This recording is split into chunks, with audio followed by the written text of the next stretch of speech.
After Neo died at the hands of Agent Smith, something inside of him changed. He came back to life, stronger, faster, and with the ability to bend the Matrix. But how? If Neo was just an anomaly and not a savior, if the prophecy was a fairy tale, how was Neo resurrected? Is there a rational explanation for this? Also, is there a definitive way to destroy the machines? Welcome to Matrix Explained.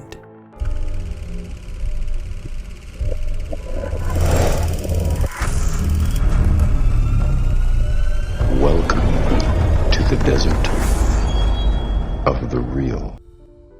How did Neo defy death in the Matrix? The root of this question begins with Morpheus's jumping training program. Neo jumped off the roof, but didn't make it to the other building. He fell and he hit the ground. When he awoke, there was blood in his mouth.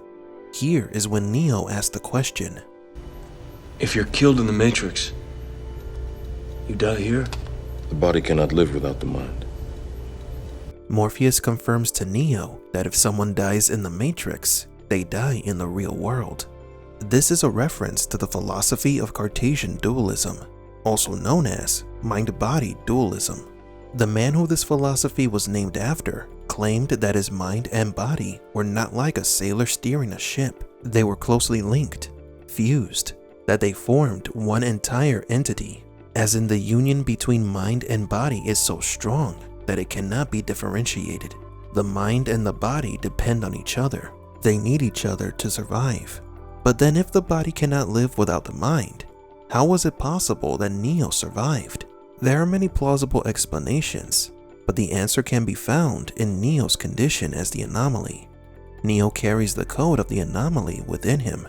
The function of the One is now to return to the source, allowing a temporary dissemination of the code you carry, reinserting the Prime program. This means that Neo carries this code inside the mechanical area of his brain. The code was activated when Neo died. Although Neo still retained his memories of everything that happened before he was killed and resurrected, it is possible that his consciousness was no longer his own, but rather, it was the anomaly itself incarnated. In other words, his human consciousness had died and was replaced with an artificial one, giving him the abilities like manipulating the simulation and even accessing the Matrix without having to jack in.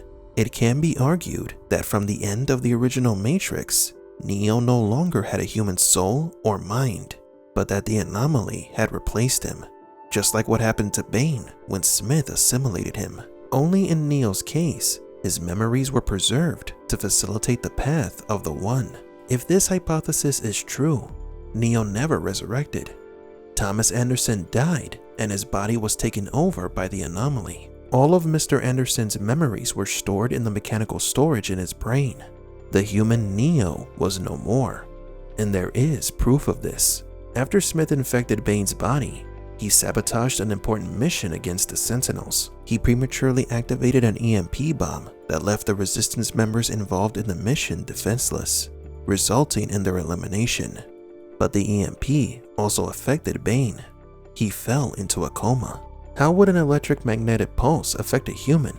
The Resistance uses them all the time to destroy the Sentinels. Simple.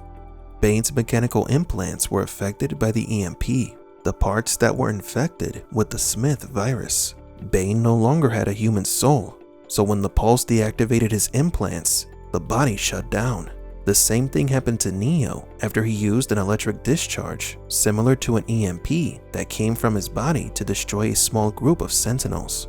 This confirms that both Neo and Bane are susceptible to EMP because their souls are no longer organic. They are artificial. Now then, is there a way to destroy all the machines? Towards the end of Matrix Revolutions, Neo made a deal with Deus Ex Machina, the physical amalgamation of all machines.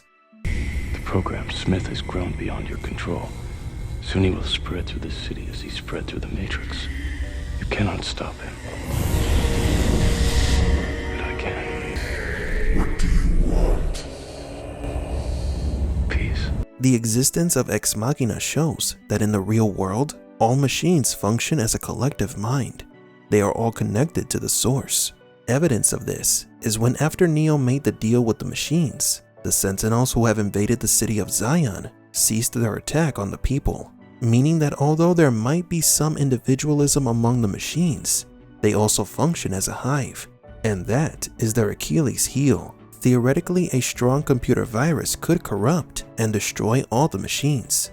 This hypothetical virus would have to be installed into the source, destroying the mainframe, and corrupt or change the machine's programming completely. This was precisely why Smith was so dangerous. If he had somehow got access to the source, Smith would have infected all the machines in the real world. This is the best way to destroy all the machines.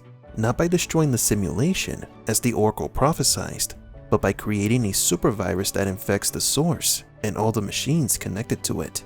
The only issue with this plan is, how are humans going to be able to create a program that is more powerful than the Matrix?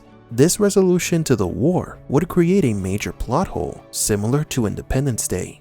One man created a computer virus that would infect the enemy aliens' technology. This virus was created in Windows 95. In retrospect, this is laughable, because it is illogical to think that Windows 95 would be compatible with the computer software of an advanced alien race, much less capable of creating a virus that could corrupt it, temporarily or otherwise. The Matrix shares this same issue. No human can design a superior program than the machines. They've achieved technological uniqueness. The architect is a far superior AI than anything the humans can create. Therefore, a virus capable of destroying the machines cannot come from a human. It would have to be created by a corrupted or rebellious artificial intelligence, like Smith or the Merovingian. Only the Matrix can destroy itself. But do you agree? Leave in the comments what other questions you would like us to answer about the Matrix universe.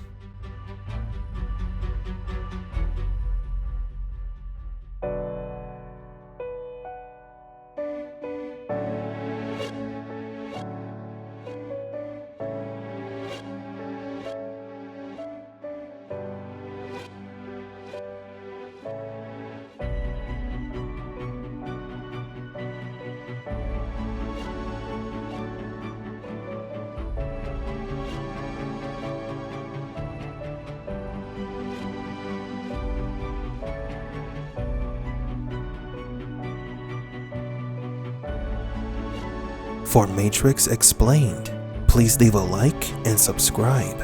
And thank you for visiting the Desert of the Real.